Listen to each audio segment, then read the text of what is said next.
भाषा प्रवाही असते. अनेक मराठीत उर्दू शब्द अनेक आहेत, फारसी शब्द आहेत. भाषा अनेक शब्द स्वीकारून समृद्ध होत असते. इंग्रजी भाषाही आश्रम सारखा शब्द आता इंग्रजी भाषेनं स्वीकारला, अनेक शब्द स्वीकारले. शब्द स्वीकारायला हरकत नाही, तुम्ही तुमचं मूळ स्वरूप त्या प्रवाहात घालवता कामा नये, ही खरी गोष्ट आहे. इंग्रजी भाषा शब्द स्वीकारते, पण तो शब्द आपल्या ढाच्यामध्ये आपल्या साच्यामध्ये बसवते. त्या शब्दाप्रमाणे ती भाषा बदलत नाही. आपण काय करतो आहोत, आपण त्या शब्दाप्रमाणे आपली भाषा बदलायला बघतो. त्यामुळे आपला आत्मा कायम ठेवून वेश थोडासा बदलला तरी काही हरकत नाही. तशीच भाषा समृद्ध. मराठी भाषेला अभिजात दर्जा मिळाला ही सर्वांसाठी आनंदाची गोष्ट आहे.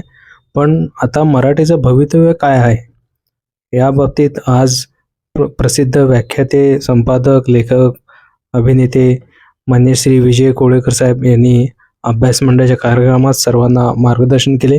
त्याचा हा भाग आपल्यासाठी.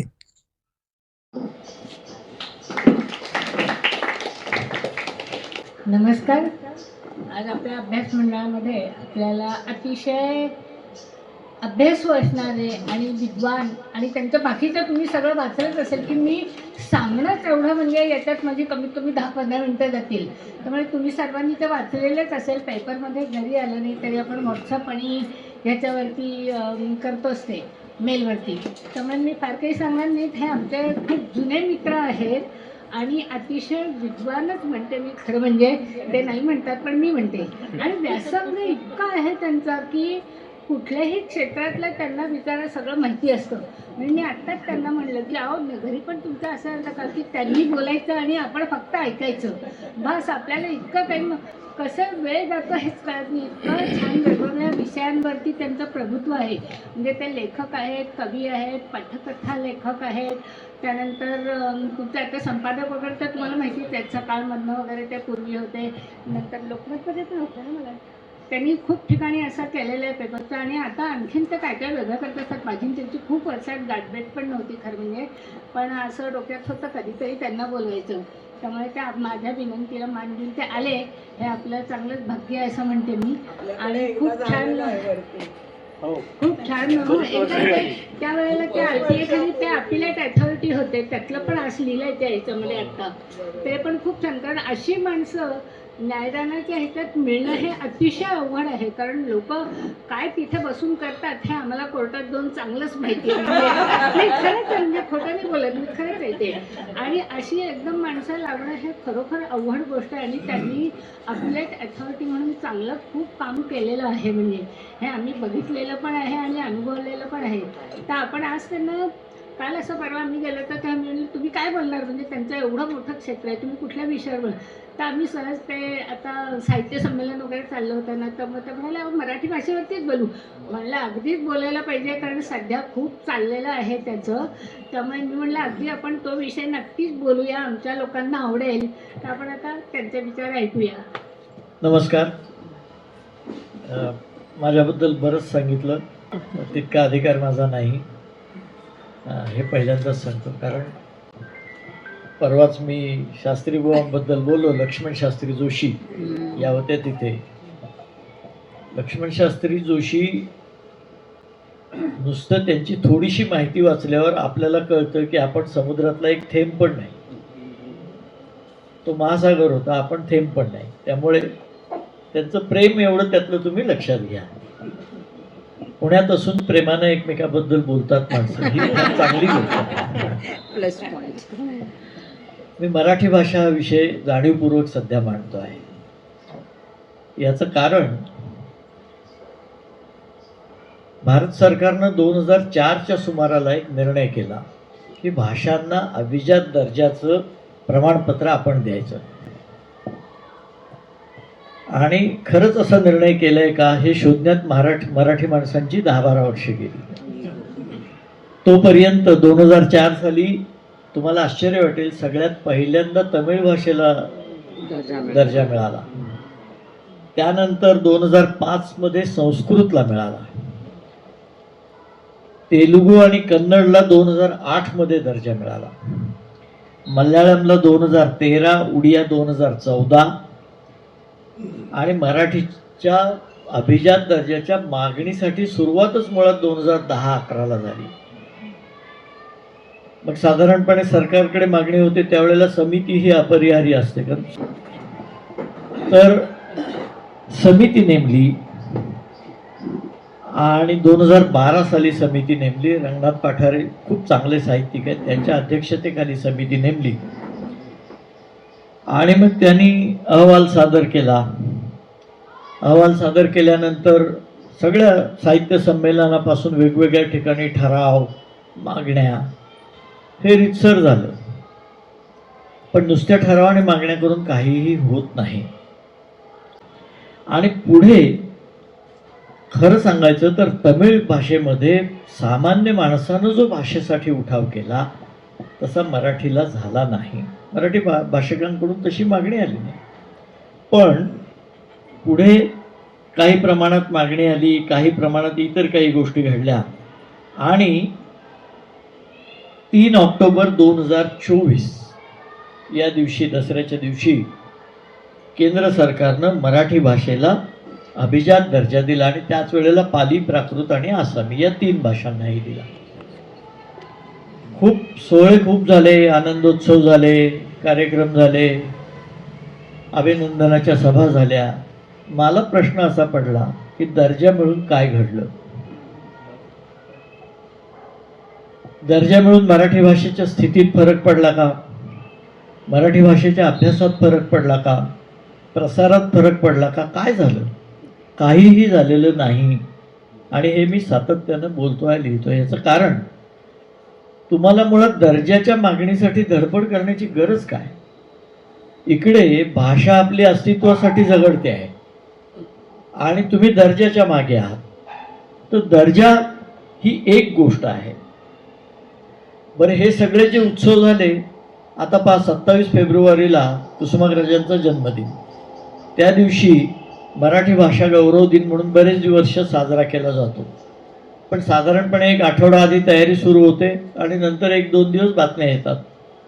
पुन्हा आपण तर मुंबईत एका कार्यक्रमाला मी होतो मराठी भाषेच्या दिनाच्या. चांगला कार्यक्रम झाला आणि बहुसंख्य उपस्थितांनी वंडरफुल, व्हॉट अ प्रोग्राम अशी मराठीत दाद दिली.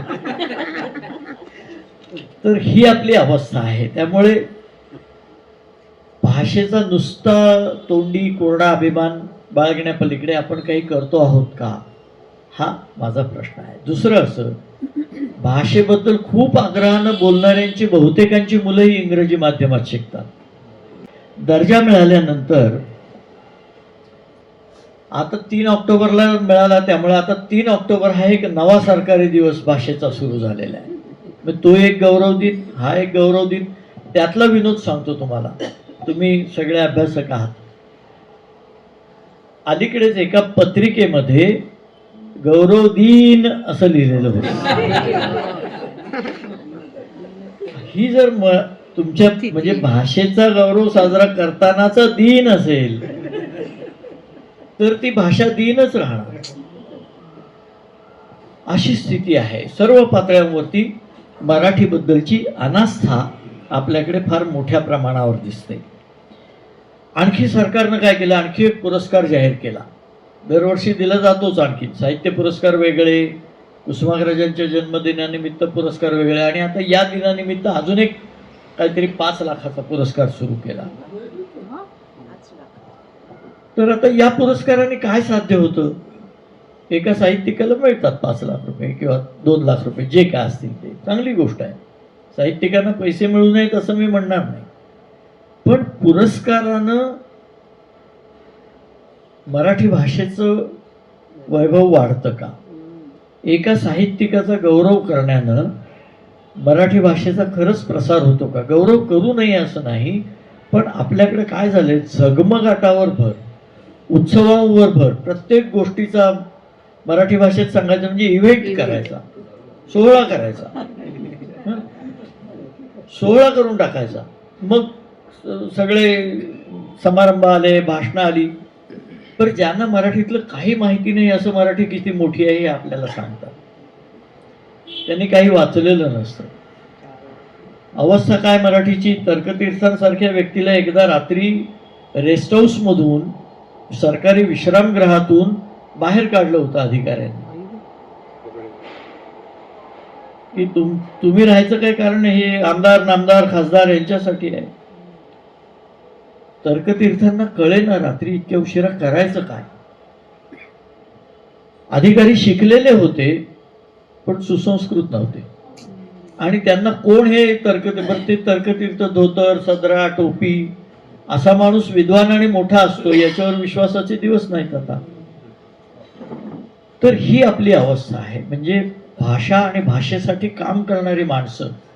आता बघा, आपण 27 फेब्रुवारी आता तुम्हाला लक्षात येईल जवळ आलेलं आहे की लगेच आपण लाभले आम्हा सौभाग्य बोलतो मराठी. म्हणजे खरंच बोलतो का मराठी हा वेगळा भाग, पण गाणं म्हणतो मराठी भाषा गौरव गीत, अभिमान गीत.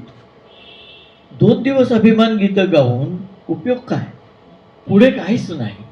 पुढे जर त्यातलं काहीही उतरणार नसेल तर मग त्या गौरव गीतांचं काय करायचं? केवळ निमित्तापुरती आपल्याला भाषा आठवत असेल तर निमित्त मात्रच उरेल ती पुढच्या काळात. याची दखल खरं म्हणजे हे शाळा महाविद्यालयांमध्ये बोललं गेलं पाहिजे, सांगितलं गेलं पाहिजे, कारण त्या मुलांना कळलं पाहिजे. कारण कसं असतं, जगभरचे तज्ज्ञ भाषातज्ञ सांगतात की मातृभाषेतून शिक्षण हे सर्वात प्रभावी असतं. हे मुलांना दिलं पाहिजे. एक. दुसरं, भाषा ही संस्कृतीची वाहक असते. कशी? तर मातृभाषेतून शिक्षण म्हटल्यानंतर वेगळे शब्द सांगावे लागत नाहीत. संस्कृतीतून, परंपरेतून, आजूबाजूच्या जीवनातून, समाजातून ते शब्द कानी पडत असतात वेगवेगळ्या प्रकाराने, आणि मग आकलन सोपं होतं. आकलन सोपं झालं की पुढचा आविष्कार सोपा होतो. पण मातृभाषेतून शिक्षणाची आत्ता काय अवस्था आहे? मराठी माध्यमाच्या शाळा बंद पडत आहेत, मोठ्या प्रमाणावर बंद पडत आहेत. म्हणजे मला हा विरोधाभास कळत नाही की एकीकडे अभिजात मराठी भाषा मिळावी म्हणायचं, त्याचा दर्जा म्हणायचं, कौतुक करायचं, गौरवगीतं गायची, आणि दुसऱ्या बाजूला मराठी माध्यमाच्या शाळा शांतपणानं बंद करायच्या. बरं, दुर्दैव असं समाजही त्याबद्दल काही म्हणत नाही. याचं कारण इंग्रजीतून शिकणं म्हणजे प्रगती असं आपण स्वातंत्र्यापूर्वीपासून आत्तापर्यंत गृहीत धरलेलं आहे. आणि याचं लोण असं वाढतं की तुम्ही खेडोपाडी मी जातो तिथे तुम्हाला इंग्रजी माध्यमाच्या शाळा दिसतात मोठ्या प्रमाणावर. मराठी माध्यमांच्या शाळा बंद व्हायला लागल्या आणि इंग्रजी माध्यमांच्या शाळा वाढायला लागल्या. इंग्रजी शिकण्याबद्दल माझं काही म्हणणं नाही. इंग्रजी शिकलं पाहिजे, शिकावं, जरूर शिकलं पाहिजे.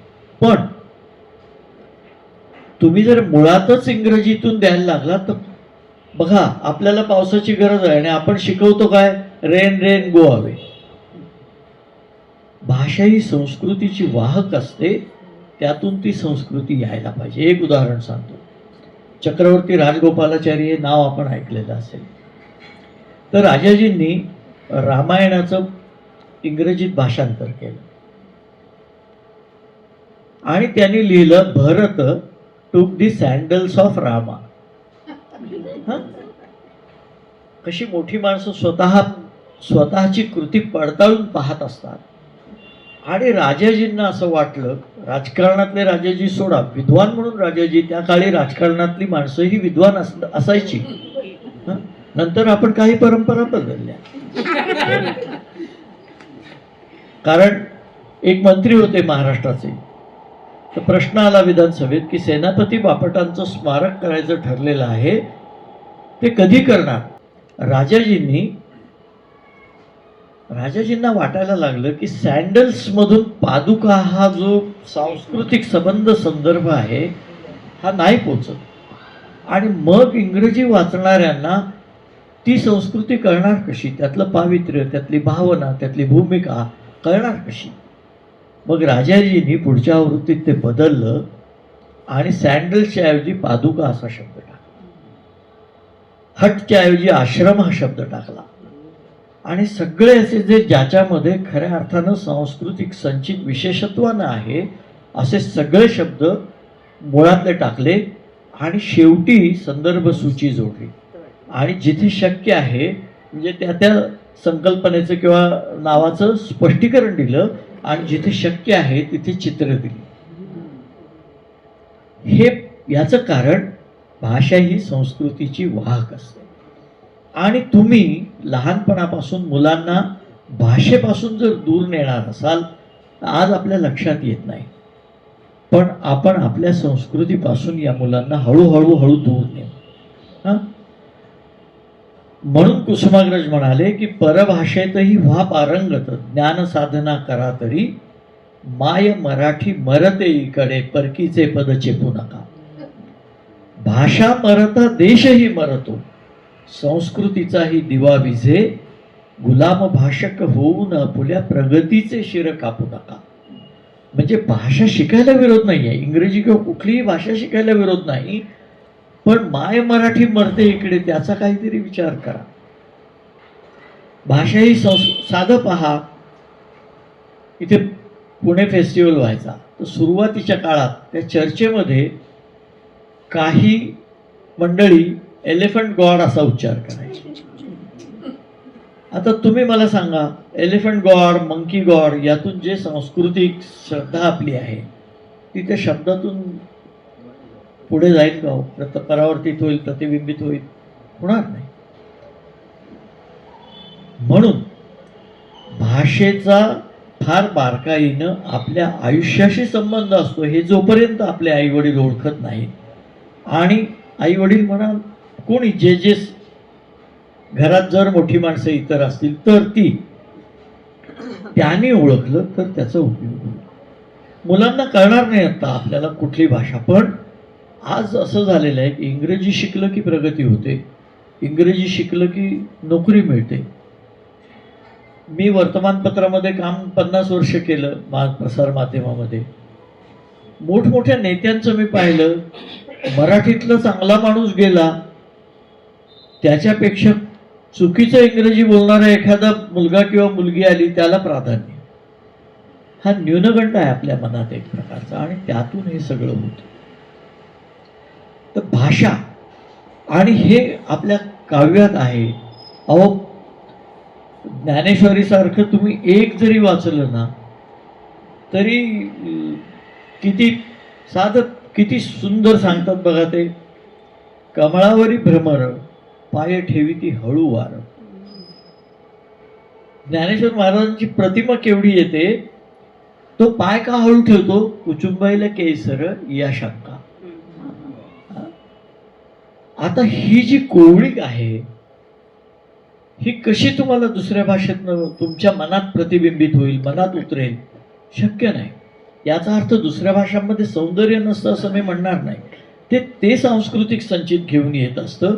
तुम्हाला ही संस्कृती माहिती पाहिजे तर तुम्ही त्या संस्कृतीचा अभ्यास कराल. कुसुमाग्रज एकदा मला म्हणाले की अरे जो आईवर प्रेम करत नाही तो मावशीवर काय प्रेम करणार? हे सगळ्यात महत्वाचं आहे.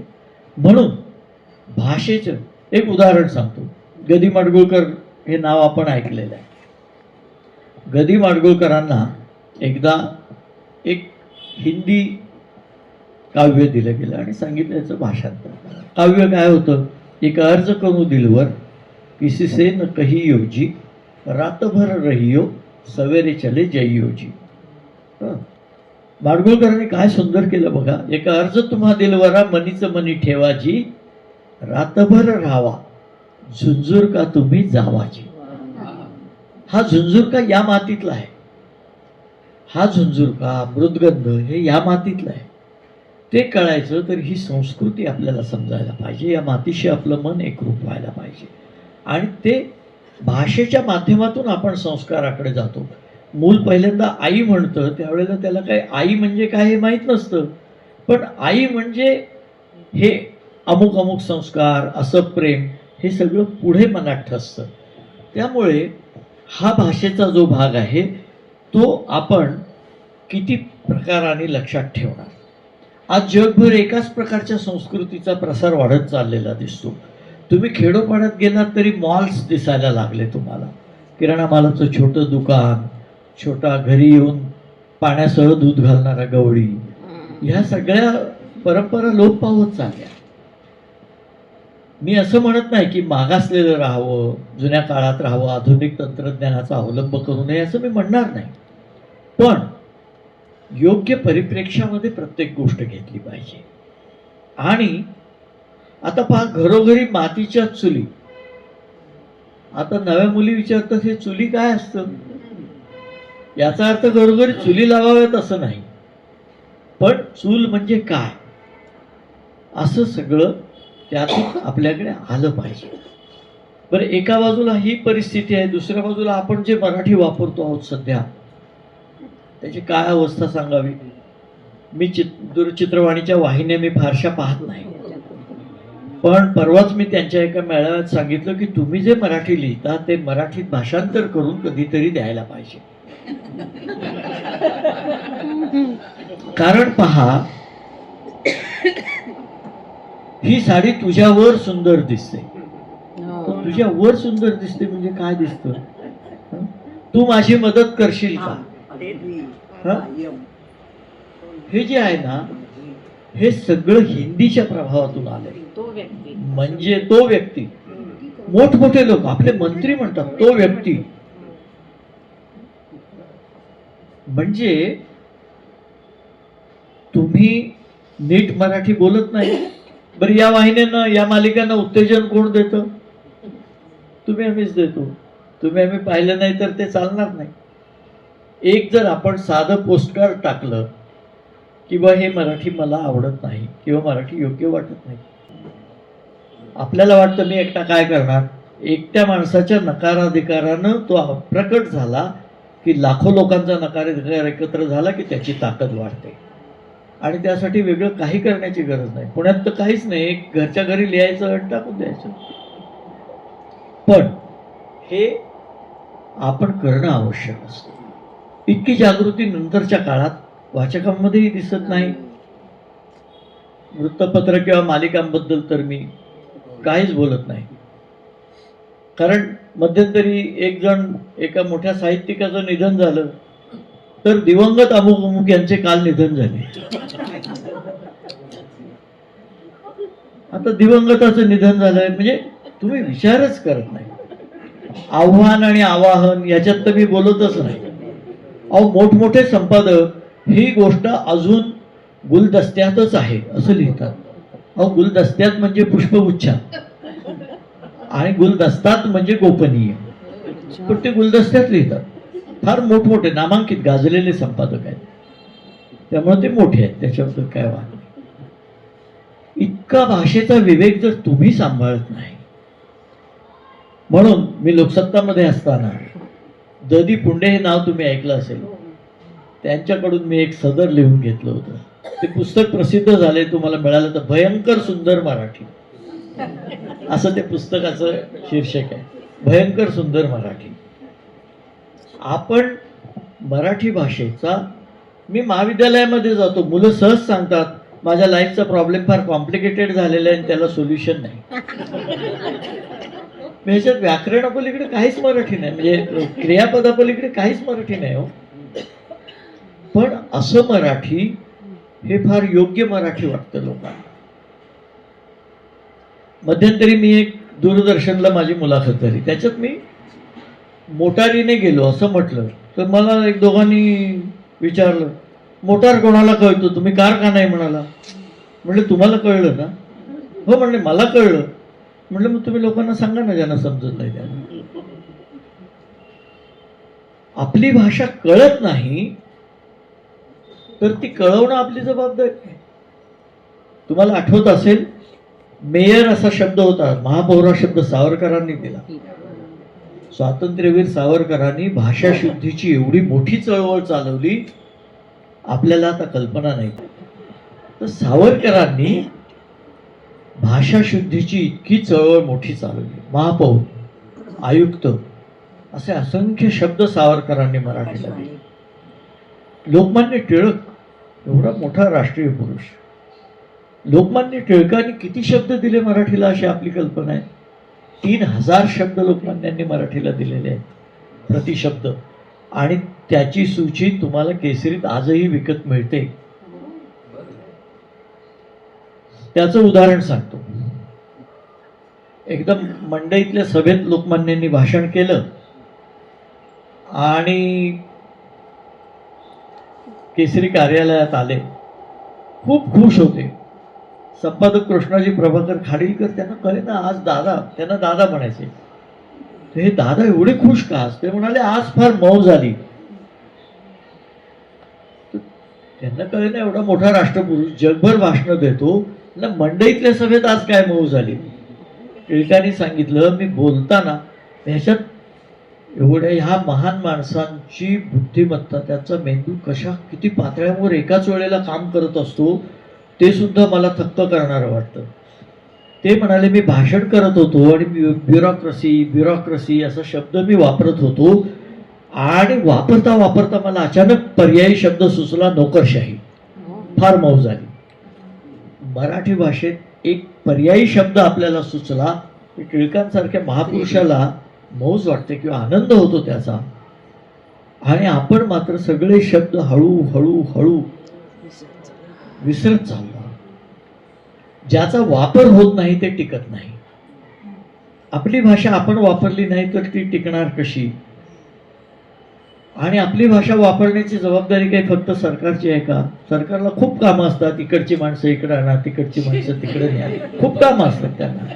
आपल्याला वाटतं तसं नाही, फार कामं असतात. त्यात भाषेकडे कुठं लक्ष देणार?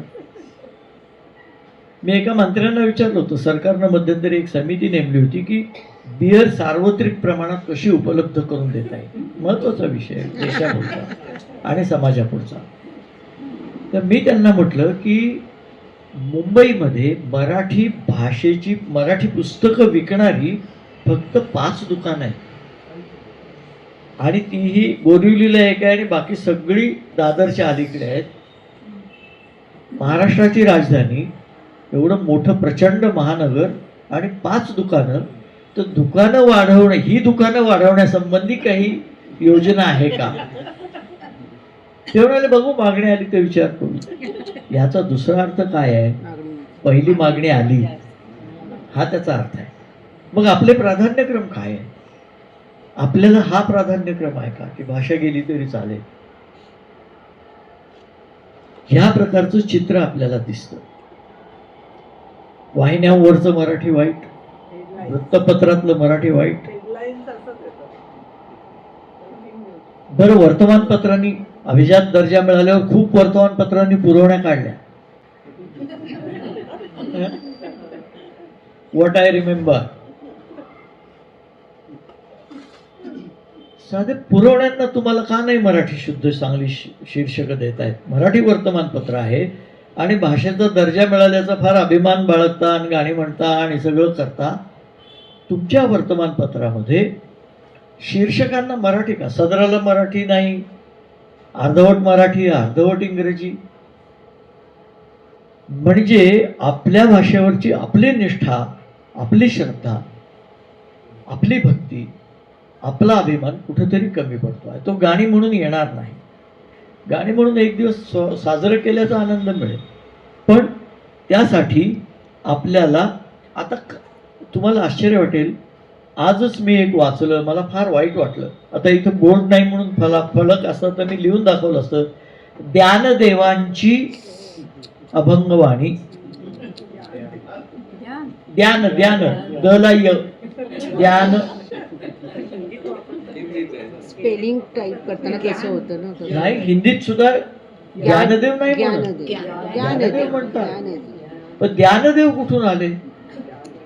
आणि काही कोणाला वाटत नाही, कोणाला काहीही वाटत नाही. याचं अडचण ही आहे की आपल्या भाषेचं, मला बासू भट्टाचार्य माझे मित्र होते, त्यांनी सांगितलं, मी मुंबईत 50 वर्ष राहतो पण मला मराठी येत नाही आणि माझं कुठेही अडत नाही.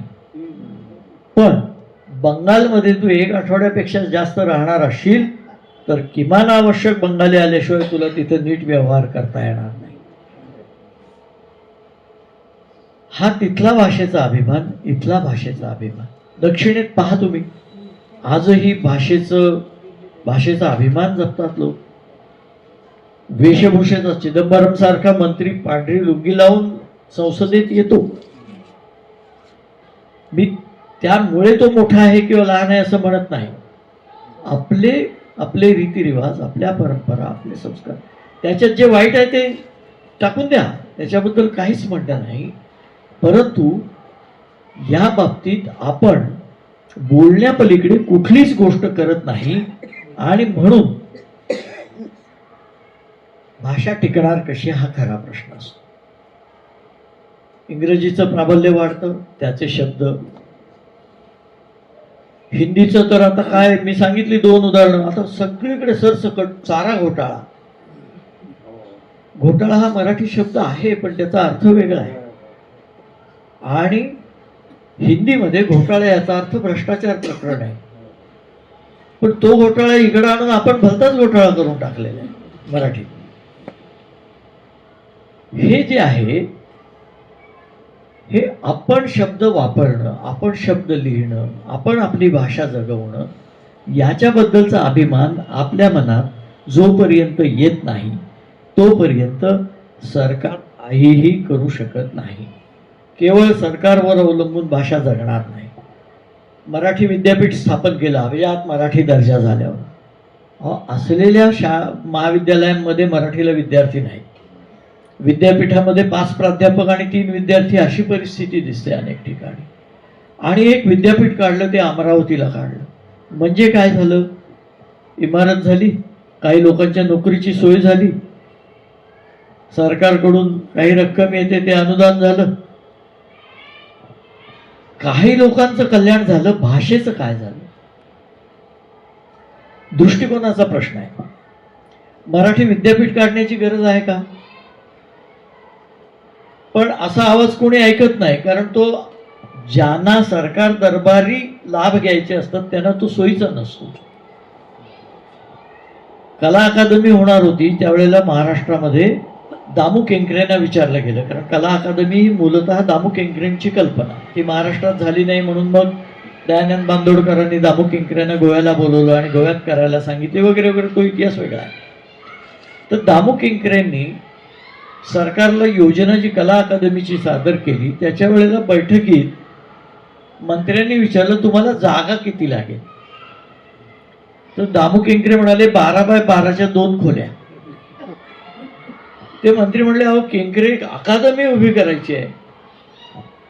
कसा दृष्टिकोन असतो पहा. केंकरे म्हणाले, अकादमी म्हणजे इमारती का? साहित्यिक सांस्कृतिक कार्यासाठी जर असेल तर 2 खोल्यातून तिचं काम चालवता येईल.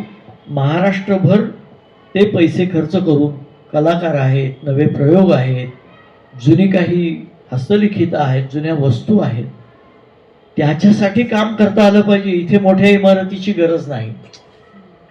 पण त्यावेळच्या लोकांना ते पटलं नाही, कारण मोठी इमारत असली की खर्च मोठा येतो, मग कॉन्ट्रॅक्टरशी बोलता येतं, चर्चा होऊ शकतात. तसं काहीच नाही ना, 2 खोल्यात काय होणार? अकादमी झाली नाही. हा दृष्टिकोनाचा प्रश्न आहे. तुम्हाला दगडविटा वाळूच्या इमारतीत पैसे घालवायचे आहेत का थेट कामामध्ये पैसे घालवायचे? असंख्य गोष्टी अशा आहेत ज्या मागे पडलेल्या आहेत. एका बाजूला सरकार उदासीन आहे, सरकारला आस्था नाही. दुसऱ्या बाजूला समाजाला आस्था नाही. मराठी माणसांना मराठी भाषेबद्दल खरंच आस्था आहे का? नेहमीचं उदाहरण म्हणजे मुंबईत तुम्ही स्थानिक गाडीमध्ये बसलात की 2 मराठी माणसं एकमेकाशी हिंदीत बोलायला सुरुवात करतात. मी कुठल्याही भाषेचा द्वेष नाही करत. इंग्रजी बोलायचं तेव्हा शुद्ध इंग्रजी बोला, मराठी बोलायचं तेव्हा शुद्ध मराठी बोला, हिंदी बोलायचं शुद्ध हिंदी बोला, चांगलं हिंदी बोला. पण ही स्थिती राहिलेली नाही आणि आपण आग्रही नाही. म्हणजे पाट्यांना काळं फासून दुकानदाराला मारहाण करणं हा मराठीचा प्रसार नव्हे, हा प्रसिद्धीचा प्रकार आहे. त्यात प्रसिद्धी मिळेल पण भाषेचं कल्याण नाही. म्हणजे मग शेवटी आपण असं येतो, गंगाधर गाडगिळांनी एकदा लिहिलं की मराठी भाषा कधी प्रभावी ठरेल?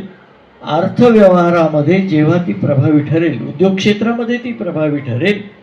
कारण जेत्यांच्या गोष्टी रुजतात. तर आज जेते म्हणजे हे आपल्यावर प्रभाव गाजवणार आहे. 19व्या शतकामध्ये तुम्हाला आश्चर्य वाटेल, पुण्यामध्ये अभियांत्रिकी महाविद्यालयामध्ये सर्व विषय मराठीत शिकवण्याची सोय होती. अभियांत्रिकीचे सर्व विषय.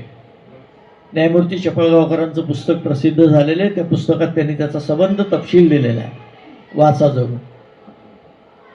आणि त्यांनी चपळगावकरांनी 2च वाक्य लिहिली आहेत, कारण मातृभाषेत सर्व विद्या शिकवल्या पाहिजेत असे तत्कालीन सरकारचे धोरण होते. 2च वाक्य लिहिली. आता हे धोरण आपलं आहे का? हे धोरण आपलं असायला पाहिजे की नाही? हे धोरण आपण ठेवत नाही, सरकार ठेवत नाही. पाठ्यपुस्तकांमध्ये सगळी जुनी मंडळी बाहेर आहेत.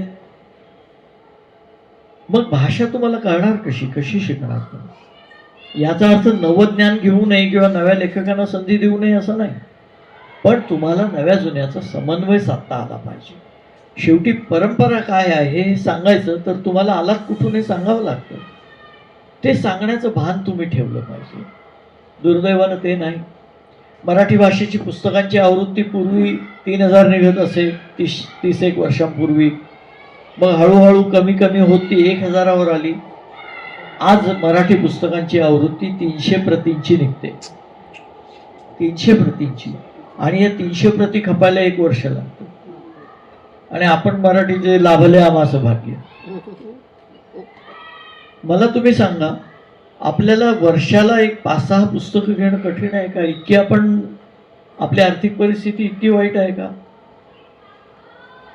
एक उदाहरण वेगळं सांगतो.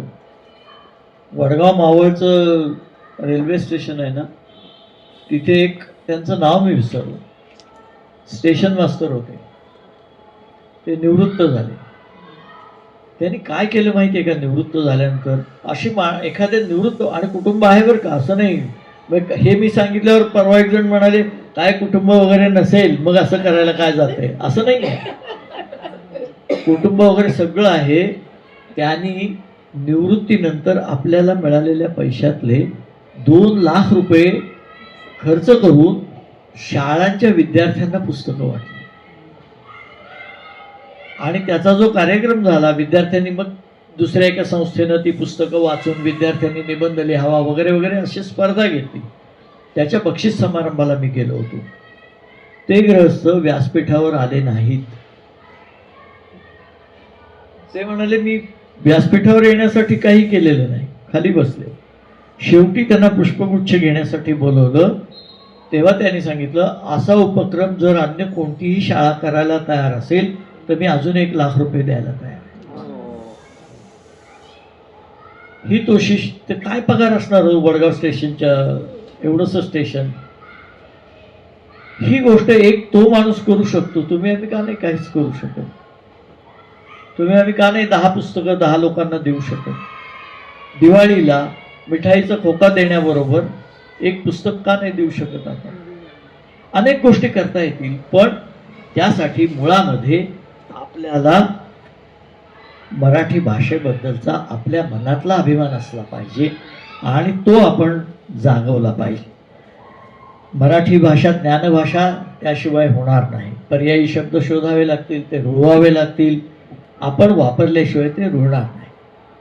लोकव्यवहारामध्ये सामान्य माणसाच्या दैनंदिन जीवनात जोपर्यंत मराठीचं प्राबल्य वाढत नाही तोपर्यंत मराठी भाषा टिकणार नाही. केवळ विद्यापीठ स्थापन करून आणि 4 पुरस्कार देऊन मराठी भाषा टिकणार नाही. त्यासाठी तुमच्या माझ्या दैनंदिन जीवनात सर्व व्यवहारांमध्ये मराठी भाषा प्रभावी ठरणं, प्रभावी करणं हे आपलं काम आहे असं मला वाटतं. आणि म्हणून आपण मराठी जगवणार का हा आपलाच प्रश्न आहे, केवळ सरकारचा नाही. दुसरा एक संदर्भ फक्त मराठी भाषेच्या संदर्भातला मांडतो आणि थांबतो. वृत्तपत्रातली आणि वाहिन्यांवरची मराठी भाषेबद्दल मी बोललो. काल एक असं बोलू नये, पण कालची दुर्दैवी घटना आपल्याला माहीत आहे. एक शीर्षक असं आलं की हे मेले, अपघातात मेले. हे एक सुसंस्कृतपणाचं आहे का हो? भाषेची काही संवेदना असते ना, भाषेबरोबर संस्कृती येते तशी संवेदनशीलताही यायला पाहिजे. मी संपादक असताना कविवर्य वसंत सावंत यांचं निधन झालं एकदा, आणि आमच्याकडे बातमी आली, कविवर्य वसंत सावंत यांचे घशाच्या कर्करोगाने निधन. सकाळी 6च्या दरम्यान मला एक दूरध्वनी आला. आता साधारणपणे सवय अशी पुण्यातली की इतक्या लवकर जर कुणीही फोन केला तर तो त्याला पाठ असलेल्या बहुतेक सगळ्या शिव्या म्हणून दाखवतो, असा अनुभव.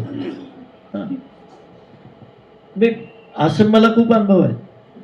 मी माहिती आयुक्त होतो तेव्हा एका माणसाविरुद्ध निर्णय घेतला. तो उच्च शिक्षित होता, तर तो रोज मला एक कार्ड पाठवायचा सगळ्या शिव्या देणारा, आणि खूप हुशार होता. तो आईवरच्या शिव्या एका रंगाच्या शाईत लिहायचा, वडिलांच्या वरच्या शिव्या दुसऱ्या रंगाच्या शाईत लिहायचा, आणखी इतर शिव्या तिसऱ्या रंगाच्या शाईत लिहायचा. रोज एक पत्र पाठवायचा.